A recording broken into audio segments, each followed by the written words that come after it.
Jesus fundou a sua igreja, quando disse: Tu és Pedro, e sobre essa pedra edificarei a minha igreja. Jesus deixou sua igreja bem estruturada, com a sagrada tradição, as sagradas escrituras e o sagrado magistério. São esses os três pilares da fé católica. Jesus escolheu o primeiro Papa. Os outros foram escolhidos pelos membros da sua igreja. Todos os seres humanos estão sujeitos a cometer erros, mesmo aqueles que pertencem à Igreja de Jesus e são consagrados a Deus, cometem erros. Prova disso é que alguns maus papas foram escolhidos para conduzir a Igreja de Cristo, desde o seu início até a época atual. Enganam-se aqueles que pensam que o Espírito Santo é quem escolhe os papas. Se isso fosse verdade, então a Igreja de Cristo não teria maus papas. Deus deu liberdade de escolha a todos, inclusive aos sacerdotes. Sabemos que Bergoglio foi eleito papa através de um conclave manipulado pelos integrantes da máfia de Saint Gallen. Portanto, Bergoglio não é um verdadeiro representante de Pedro no Vaticano. Todos os verdadeiros papas têm o compromisso de ensinar as verdades de sempre, contidas nas Sagradas Escrituras, e não tentar mudá-las, de acordo com os seus interesses. O Papa Francisco já deixou bem claro, através dos seus pronunciamentos e das suas atitudes, que ele quer mudar a doutrina de Cristo. Ele quer mudar as leis de Deus, que são claramente contra o homossexualismo. Ele quer mudar os ensinamentos das Sagradas Escrituras, quando fala que o inferno não existe. Ele quer mudar os dogmas da Igreja Católica quando fala que Maria, a mãe de Jesus, não nasceu santa. Ele quer desmoralizar a Igreja Católica quando permite que os sacerdotes que apoiam o homossexualismo continuem exercendo o sacerdócio. E além de permitir, ainda os apoia. À medida que o seu pontificado chega ao fim, o Papa Francisco, dominado pela ansiedade de mudar completamente a Igreja Católica, antes de prestar contas ao Criador, está acelerando as reformas. E a nomear prelados que se ajustem à sua ideologia, que é contrária à doutrina de Cristo. Jesus nos ensina que os pecadores devem se arrepender dos pecados cometidos e se converter. Porque eu não vim a chamar os justos, mas os pecadores, ao arrependimento.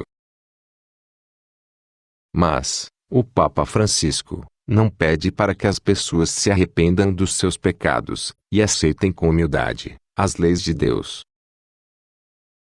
Francisco engana muitos quando fala apenas sobre a misericórdia de Deus, mas não os alerta sobre os castigos de Deus para aqueles que o desobedecem.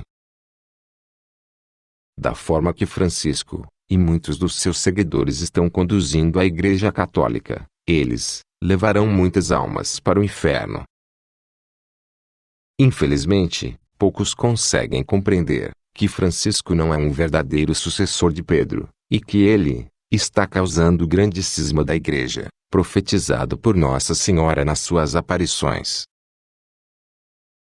O Sínodo da Sinodalidade, orquestrado por Francisco, é o começo do grande cisma.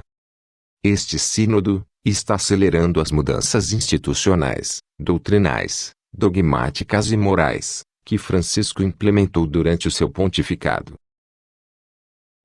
Ele pretende transformar a Igreja, de uma igreja hierárquica, isto é, como Cristo a fundou, numa igreja democrática, onde todos são bem-vindos, mas não precisam arrepender-se dos seus pecados, nem se converter. Essa é a nova igreja em saída, de Francisco, onde a imoralidade condenada por Deus é amplamente permitida e apoiada por aquele que deveria combatê-la.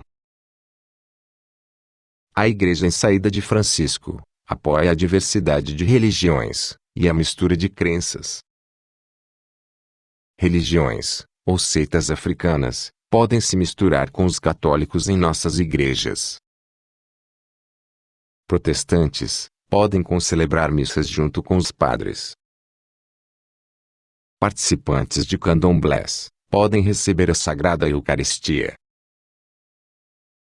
Ou seja, as nossas igrejas podem ser invadidas e profanadas, mas isso não é considerado intolerância religiosa. Porém, quando nós católicos tentamos defender a nossa fé católica, e não permitir que as nossas igrejas sejam profanadas, nesse caso, somos acusados de intolerância religiosa. Como aconteceu na Jornada Mundial da Juventude em Portugal, quando um grupo de pessoas tentou impedir a celebração de uma missa dedicada aos grupos LGBTs.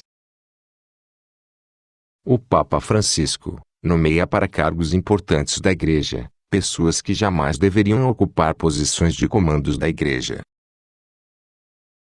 A nomeação do Padre James Martin como membro do Sínodo e a presença do cardeal Jean-Claude Ollerich à frente do evento, como relator geral nomeado pelo Papa, significaram que o evento poderia ser chamado de Sínodo sobre a Sodomia.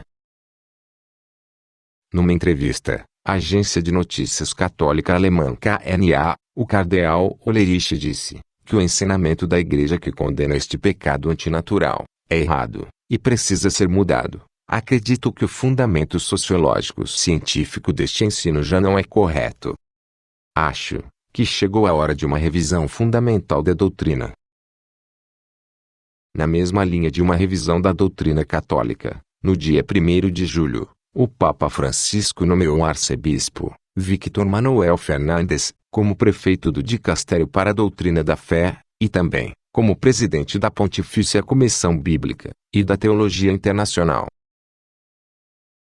No ato de nomear o arcebispo Victor Manuel Fernandes como sucessor do cardeal Ladaria, o Papa Francisco escreveu uma carta ao arcebispo Fernandes, no qual apresentou a sua concepção do dicastério.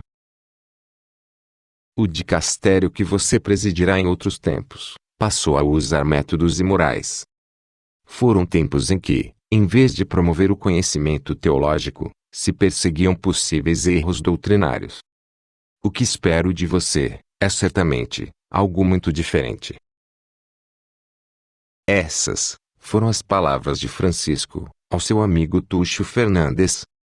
Eu prefiro ouvir o que a Mãe de Jesus fala para nós. Queridos filhos, meu filho Jesus sofreu por amor a vós, foi levado ao Calvário, e carregou o peso da terrível ingratidão dos homens. A sua igreja beberá o cálice amargo da dor. Por culpa dos maus pastores, a igreja será humilhada, perseguida e levada ao Calvário. Peço-vos que não recueis. Meu Jesus caminha ao lado dos seus. Sede justos, e não temais. Não temais defender Jesus e sua igreja. Não há vitória sem cruz. Eu sou a vossa mãe dolorosa, e sofro por aquilo que vem para vós. Sede fiéis ao Evangelho, e aos ensinamentos do verdadeiro magistério da sua igreja. Nas lições do passado, encontrareis forças para vencer a grande batalha.